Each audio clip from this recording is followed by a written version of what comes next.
Saudade do teu perfume me faz sentir sim. Eva Morel, uma cantora uruguaia, tem feito muito sucesso. Interessante.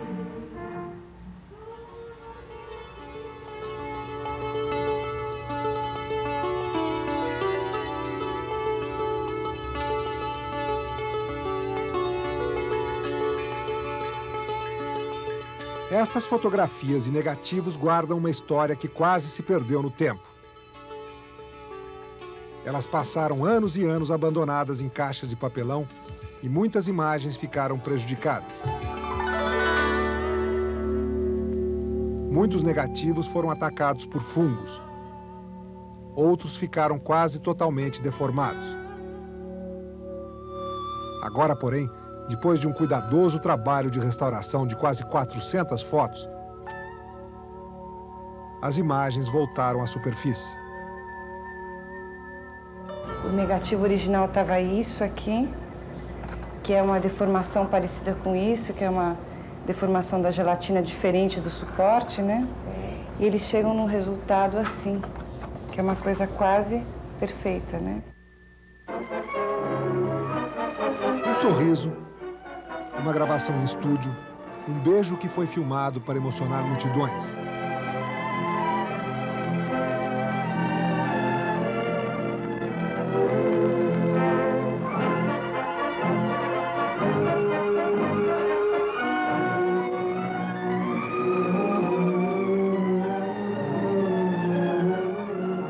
Todas juntas, essas fotos recuperam, como num grande painel, essa história muito especial que agora vamos contar.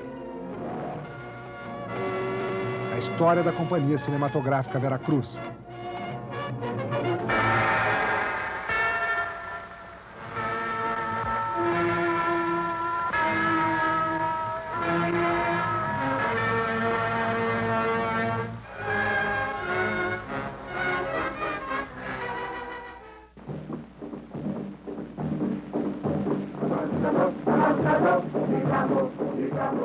Tenho uma saudade muito grande da Veracruz. Tenho uma saudade muito grande daquele trabalho assim conjunto. Era uma equipe unida.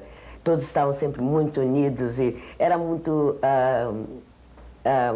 sério o trabalho porque havia uma união de equipe.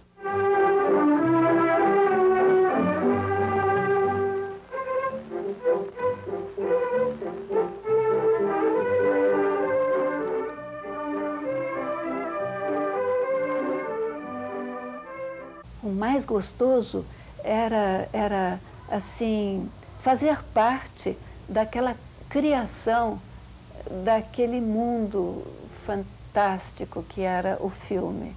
E depois ver aquilo se concretizar. O meu trem.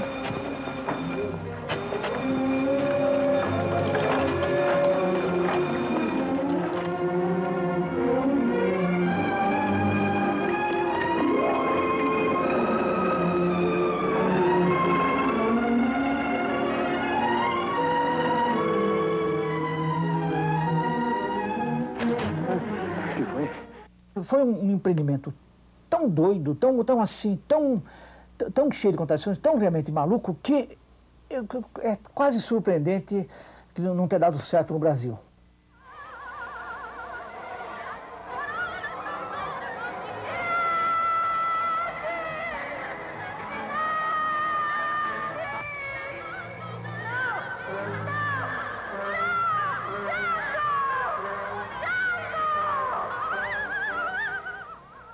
Os filmes da Veracruz, você pode criticá-los pela temática, porque eram diretores italianos que dirigiam, alguns deles não tinham a sensibilidade, não captavam, digamos, a psicologia do nosso cotidiano, esse negócio.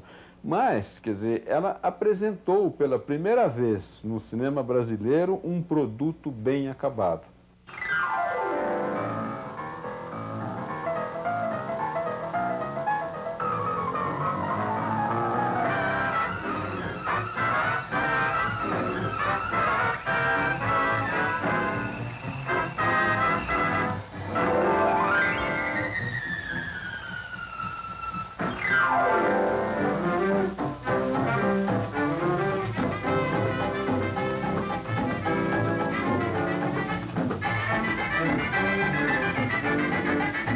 A estrutura da Veracruz era praticamente uma cópia de Hollywood. Foi uma utopia gozadíssima lá nas selvas de São Bernardo. Quem é culpado da minha dor? Quem é que faz zombaria do meu carinho e do meu amor? Quem é culpado da minha dor? Quem é que faz zombaria do meu carinho? Canta, canta. Meu nego, deixa de dengo, que o meu amor é de coração. Tu sabe que quando eu amo, não sou capaz de uma traição.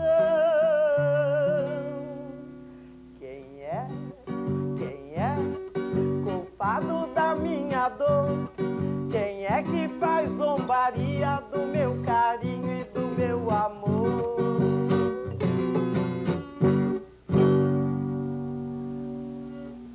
Ai, a Veracruz, foi um sonho bom que durou tão pouco. Uma época maravilhosa, TBC, Bienal, Veracruz. Foi muito bonito. Infelizmente, a gente acordou logo. Quer tomar alguma coisa? Manhattan. O quê? Manhattan, coquetel. Divina, uma laranjada pro seu Genarino? Tem razão. Encontrei a cama feita. Mas não é por mim que eu falo. Você mesmo lembrou o caso do meu avô. É uma sensação estranha para mim, hoje, um ator veterano, ver aquele outro Renato Consorte começando a carreira na Veracruz no começo dos anos 50.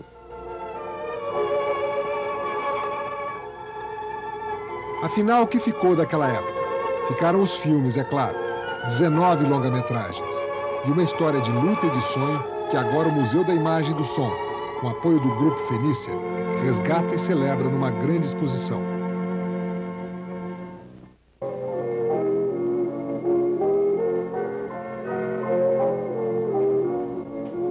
A Veracruz deixou algumas cenas inesquecíveis que entraram para a história da cultura brasileira.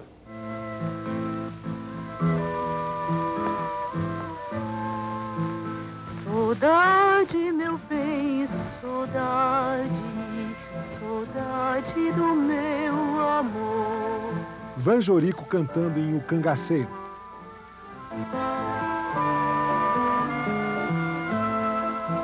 O zóio da cobra verde, hoje foi que a reparei.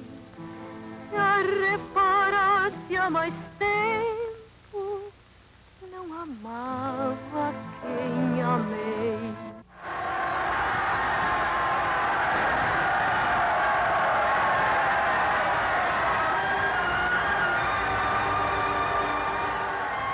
Anselmo Duarte e Eliane Lage em Sim a Moça.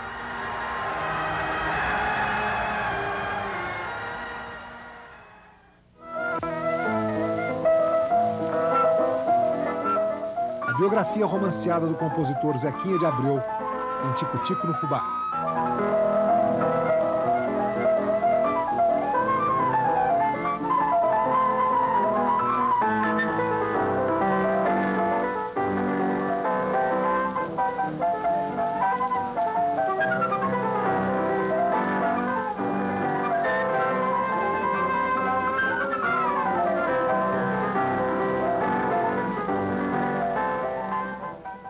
As lembranças da Veracruz ficaram no coração dos que viveram aquela experiência, como eu, por exemplo, e os que ainda vivem.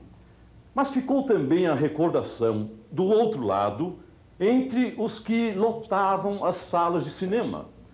O público chorava, ria das histórias filmadas pela companhia. Como, por exemplo, o meu amigo Caio Jacó. Para os jovens de hoje, o nome Veracruz talvez não represente muita coisa. Mas na minha juventude, nós frequentávamos as salas de cinema assistindo os filmes da Veracruz. Chorávamos, ríamos também, mas ousávamos até, estimulados pelos filmes, a sonhar com o sucesso, que era uma coisa que na época nós tínhamos muita limitação. Isso seria para a gente até um certo estímulo.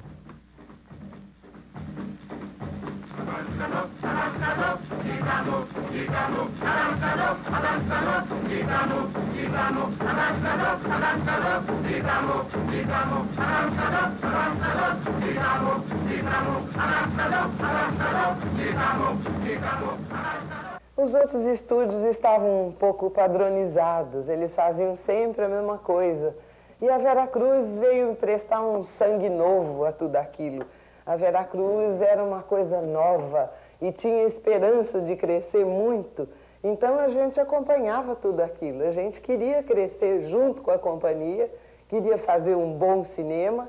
E esta de filmar as externas também foi uma novidade na época.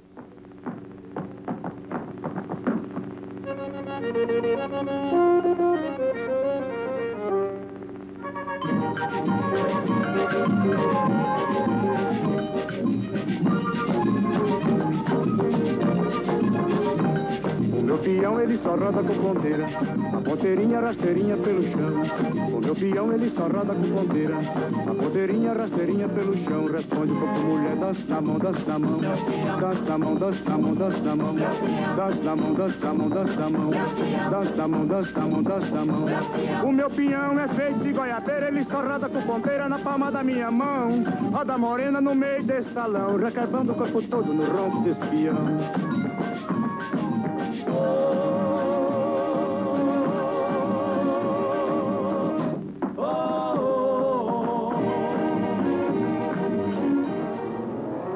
O centro de tudo era aqui, em São Bernardo do Campo.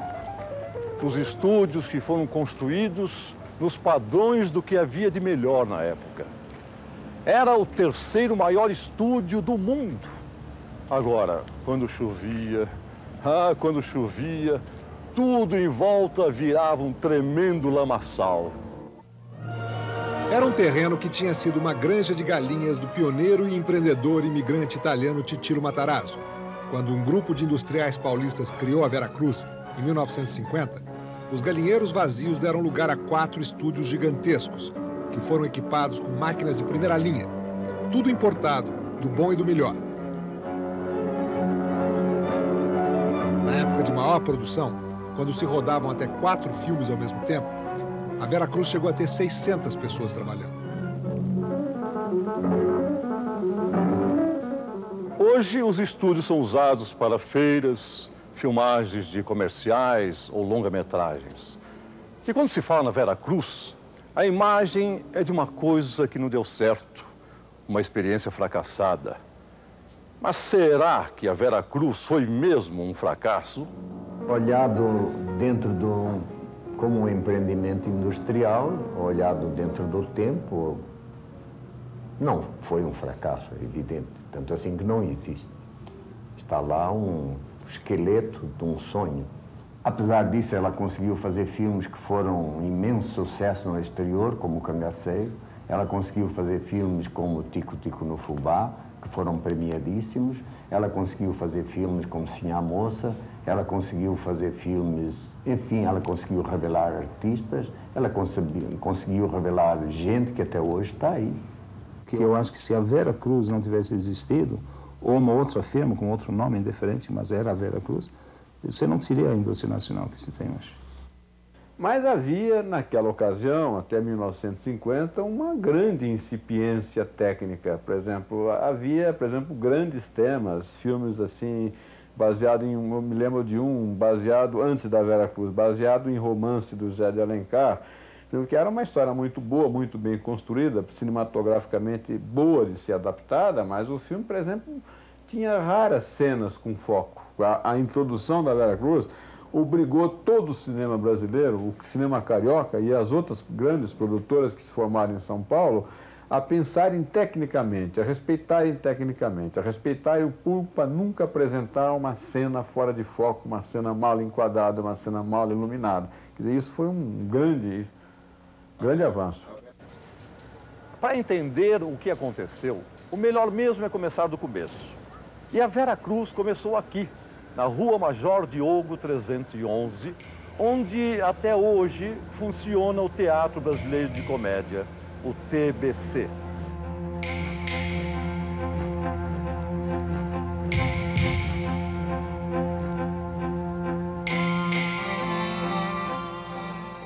Aqui no segundo andar ficavam os escritórios e a sala do homem de cuja cabeça saiu este sonho que iria revolucionar a história do cinema brasileiro.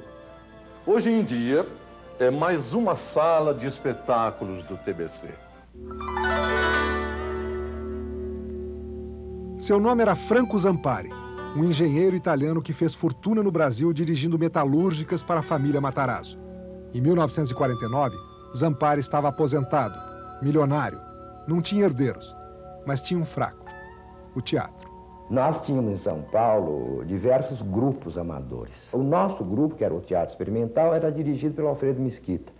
E nós trabalhávamos o ano inteiro, ensaiávamos assim 2, 3 peças, depois tínhamos o Teatro Municipal, assim 3 dias. Então representava os 3 dias e acabava. E a gente começava um outro ano e tal. E num espetáculo nosso, 40 e tantos, no Municipal, o Alfredo Mesquita escreveu um improviso do GTE, em que cada um contava os seus problemas para ensaiar, para trabalhando, estudando e tal, de noite ensaio e tal, para representar 3 vezes por ano. E quando acabou o espetáculo, um senhor foi aos camarins, entusiasmado com o que tinha visto e com o que nós contamos das nossas dificuldades, e disse: eu prometo a vocês, a todos os grupos amadores de São Paulo, que eu vou fazer um teatro para vocês. E nós agradecemos e tal, pensamos, mais um que se entusiasmou, mas não. Era o Franco Zampari e ele fez o TBC na Rua Major Diogo. E logo em seguida chegou o Cavalcante e foi a Vera Cruz. Foi tudo muito rápido. Mas como era Franco Zampari? Correto, dinâmico, extremamente dinâmico, exigente, e dava de si tanto quanto ele exigia. Agora, acontece que ele tinha mais a dar do que muitos outros, né? O Franco Zampari era um grande visionário e eu acho que até hoje não se prestou justiça no Brasil ao homem que foi o Franco Zampari. Eu acho que ele investiu num sonho, a saúde dele, o dinheiro dele, a carreira dele, por nada. E sabes, na vida, infelizmente, os vencedores são sempre lembrados, os vencidos são geralmente esquecidos. Foi com esse filme de 8mm, rodado como uma brincadeira durante uma reunião social na casa de Zampari, que a ideia da Vera Cruz começou a germinar. O roteiro, improvisado na hora, girava em torno do roubo de uma joia. Zampari, que não entendia nada de cinema, gostou muito da brincadeira. Quem operou a câmera foi o cenógrafo do TBC, Aldo Calvo.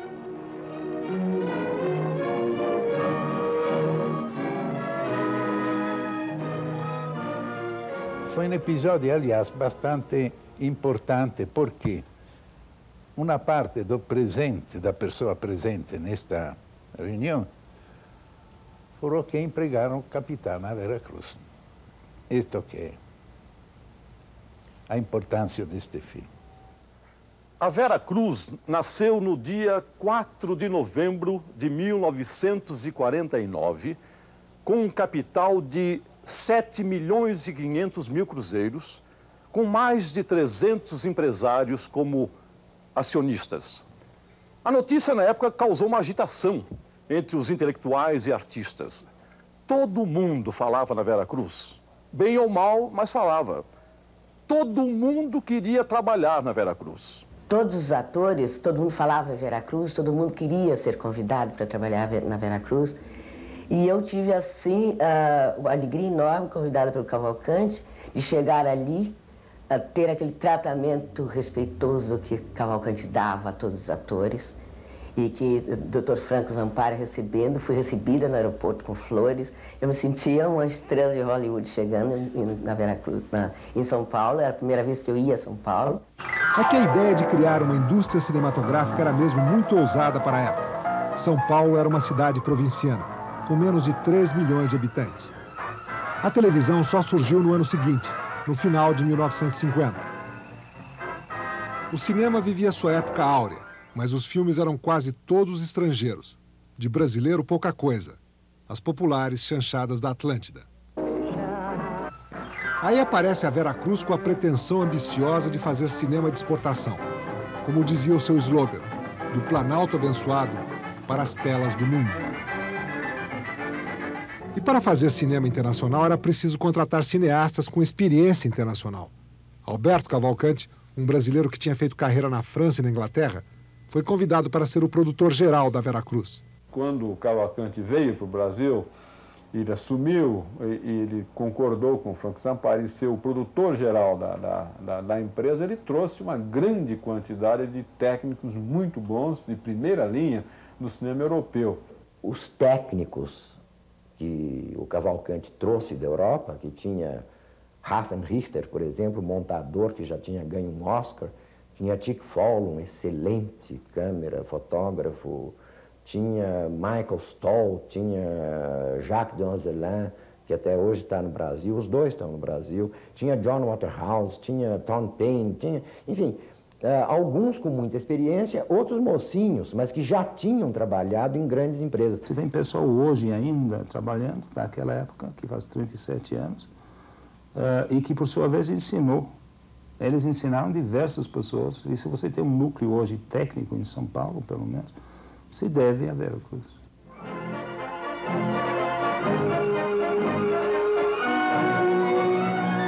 A língua Vera Cruz era uma coisa muito especial mesmo. Era um misto de inglês, alemão, polonês, dinamarquês, italiano, espanhol e um pouco de português. Se entendiam muitas vezes mais com as mãos mesmo. Era a maneira mais clara, mais rápida. O Tique, então, com aquele inglês, ele não sabia realmente circular, mas eles andavam em bandos, então era... E o Raffen Richter brigava com todo mundo porque ninguém entendia o que ele dizia. Até que ele falava por sinais. Foi o primeiro dia que o Tom chegou em casa dizendo que ia fazer um novo filme, ia ser um diretor, ele estava muito feliz, e que o filme se chamaria Sinomose, que é uma doença de cachorro. E ele ainda acrescentou que seria sobre os escravos, a época da escravidão. E eu disse, não é possível esse nome, não é possível, me dê o script. Aí ele me abre o script que ele tinha debaixo do braço e eu vejo que é Sim, a Moça. Só que Sim, a Moça, de um italiano para um anglo-argentino, tinha virado Sinomose.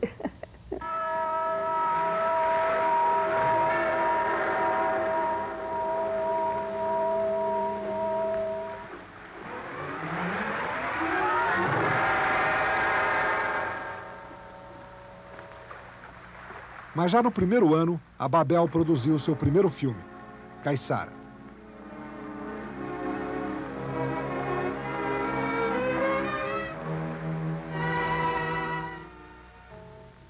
Vocês podem entrar. Não tenha medo. Chico morreu pro bem de vocês. E se cada um gosta do outro de verdade, o morto protege.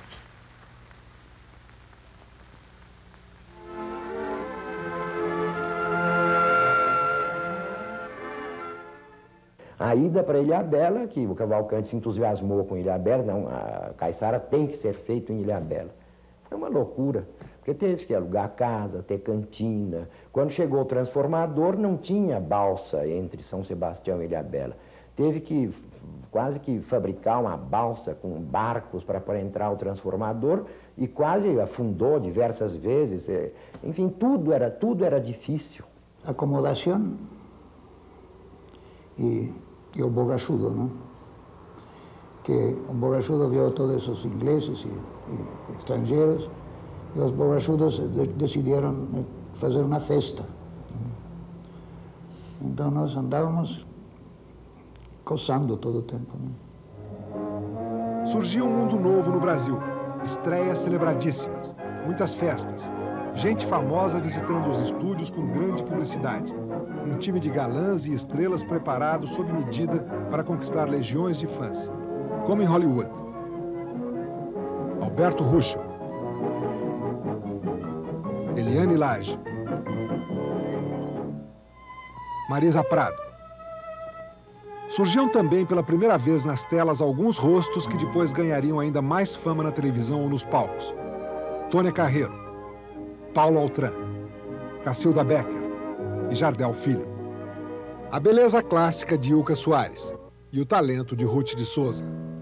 Eu considero Sem a Moça minha bandeira de frente de toda a minha carreira. Acho que foi o melhor filme que fiz na minha vida. Porque Sem a Moça me deu prêmios, eu ganhei prêmio governador do estado, ganhei Saci, e concorri no Festival de Veneza com grandes atrizes como Katharine Hepburn, Lily Palmer e Michelle Morgan. E perdi por 2 votos. Então eu considero sendo premiada por Sem a Moça. As críticas foram excelentes no meu trabalho e até hoje eu falo dela com muito carinho. Não deixe de fazer isso. Não deixe de fazer isso. Mas por trás do glamour das festas e do estrelismo, tudo na Veracruz era feito com muito esforço, tudo muito suado. A gente perseguia a perfeição porque tinha que disputar com os filmes americanos.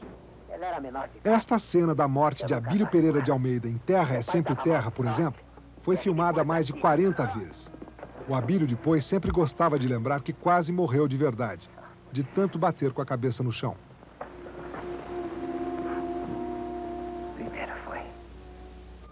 Este esforço todo se refletia na qualidade técnica dos filmes. Na Veracruz se aprendeu o beabá de como fazer cinema. Agora, o que não aparecia nas telas eram as brigas desenvolvidas nos bastidores. No fim de Caiçara e Terra Sempre Terra, as relações Franco Zampari e Cavalcanti não eram das mais brilhantes. Exatamente a minha ida para Veracruz era a ideia do Franco Zampari de dar ao estúdio da Veracruz novas linhas de produção, outras linhas de produção. Ideia essa à qual o Cavalcanti se opunha terminantemente. Mas que linhas eram linhas talvez de filmes mais comerciais, de filmes menos empenhativos, de filmes que pudessem trazer mais, canalizar mais meios para o estúdio, enfim, uma outra linha de cinema, talvez mais ao gosto do público da época. Produção mais barata? Produções mais baratas. Não mate o bichinho.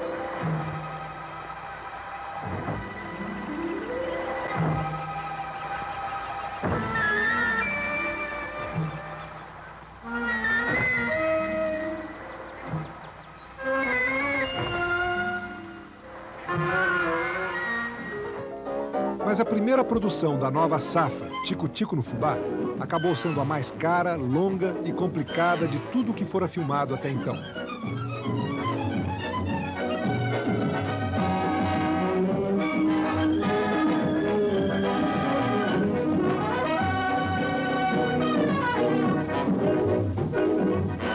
Para reproduzir a cidade de Santa Rita do Passa Quatro, na juventude do compositor Zequinha de Abreu, construiu-se toda uma praça, um cenário, junto aos estúdios de São Bernardo.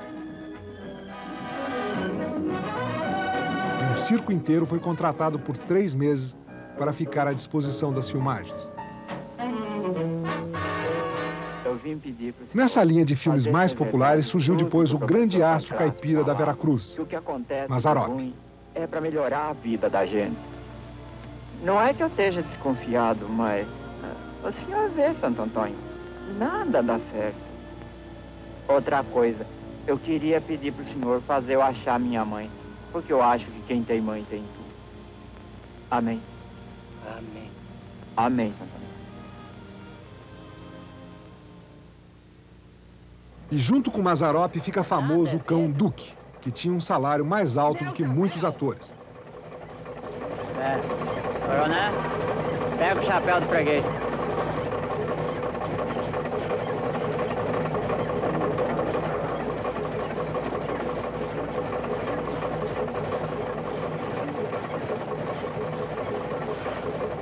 Muito passeio a São pé, dessa época muita também as comédias românticas, como É Proibido Beijar. equitação, automobilismo, patinação, E o grande épico que abriu espaço no mercado internacional para um filme brasileiro, O Cangaceiro, premiado como o melhor filme de aventuras no Festival de Cannes em 54.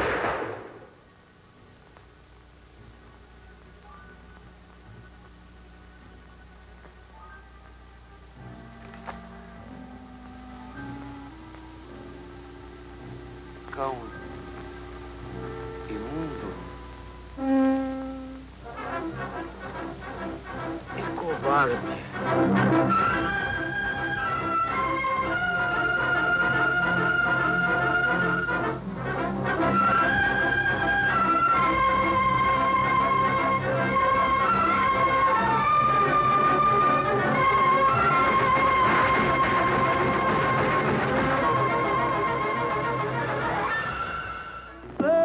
O sucesso foi tão grande que a música Mulher Rendeira foi gravada em 70 países.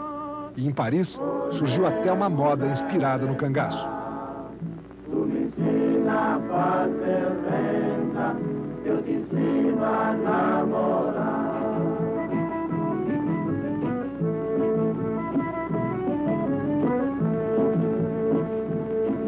Olê, mulher rendeira, olê, mulher renda, tu me ensina a fazer renda, eu te ensino a namorar. Na ocasião, a Veracruz estava já numa fase muito ruim financeiramente, e ela foi obrigada a entregar esse cangaceiro para a Columbia Pictures, e ela não viu nenhum tostão dessa grande grana. Ela deu o cangaceiro em pagamento de alguns adiantamentos que a Columbia já tinha feito a Veracruz. E o cangaceiro deu uma renda internacional, viu?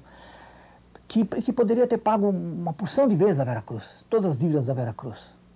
No entanto, ironicamente, foi o único acerto, chegou tarde demais, assim. Você sabe que a gente não sentia muito que estava terminando, porque os planos eram tantos e essa parte burocrática, essa parte comercial, geralmente o artista não se misturava nela.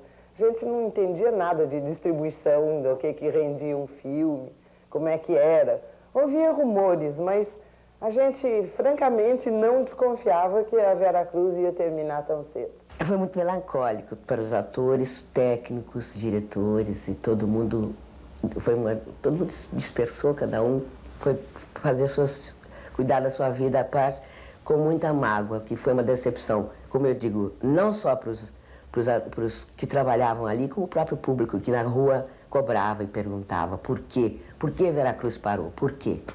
Essa pergunta acho que até hoje ainda fazem.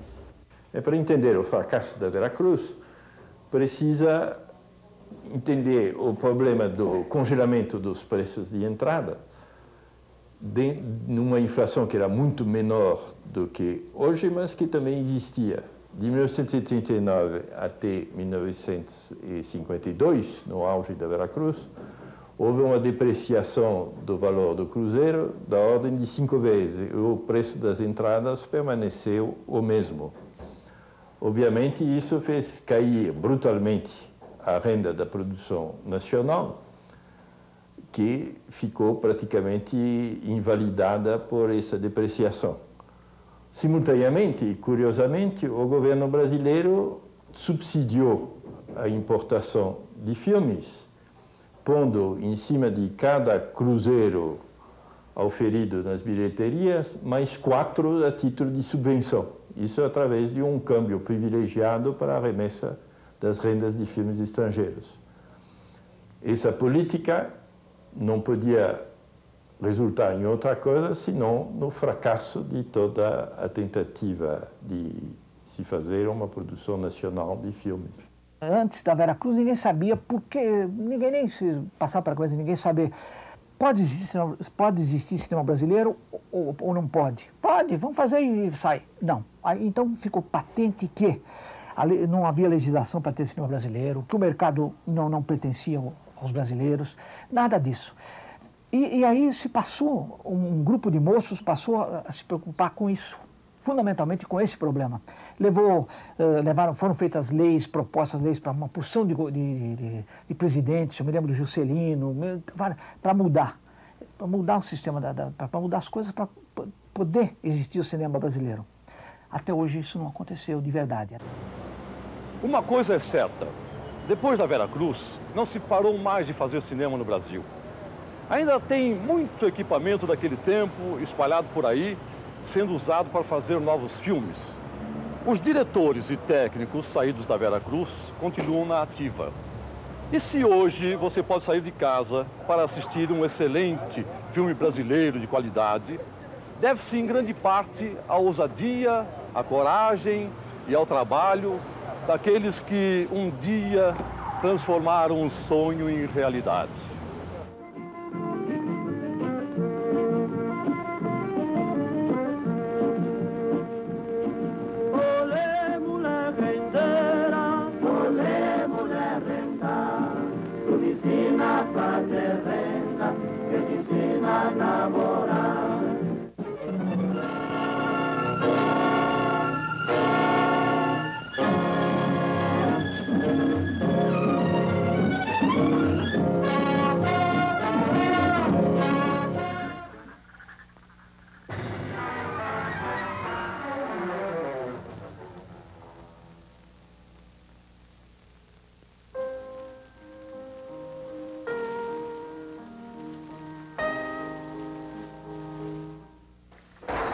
Perseguidos e acuados como feras, foram caçados e trucidados pelo crime de não acreditarem mais na justiça e na misericórdia da gente que lhes roubou a liberdade.